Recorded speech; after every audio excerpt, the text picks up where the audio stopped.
And because what it comes down to is that we're trying to help somebody, you know, enjoy life more, and to be safe and to be happy. And different perspectives come in and they take it different ways, and it's all about that original kind of path. It's 100% about the athletes and about our growth as students, being able to find the ways and learn how to be able to help at this capacity. Yeah, that's pretty much what we're after. Yeah. And so what we're doing is we are creating a cooling garment for quadriplegic rugby players. Basically, when they break their spine in their cervical spine section of their, basically the very top of it, between their C1 and their C8, they lose certain functions of thermal regulation in their body. And so quadriplegics and tetraplegic athletes, which they're called in North America, basically within that realm they lose different functions of their body. And one of the key things is they lose dexterity in their hands and the ability to thermoregulate. So our project basically is addressing that in a cooling garment, so they can basically don and doff the garment by themselves without having to deal with buckles or Velcro in that sense. And that's pretty much what we're addressing with this particular research. Any quadriplegic or tetraplegic that's exerting any amount of physical effort during an activity will have issues with thermoregulating their core body temperature.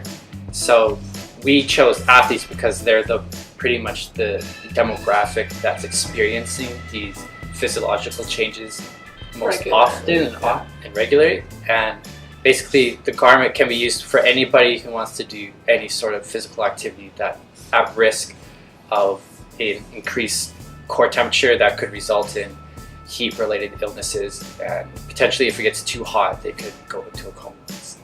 Anybody who has a spinal cord lesion, to be able to help them, like they've already gone through enough, like why don't we try to get it so they're at a point where they can do what they want and not have to overheat, not have to worry about health issues when they can do what they like. Mm-hmm. That's our goal.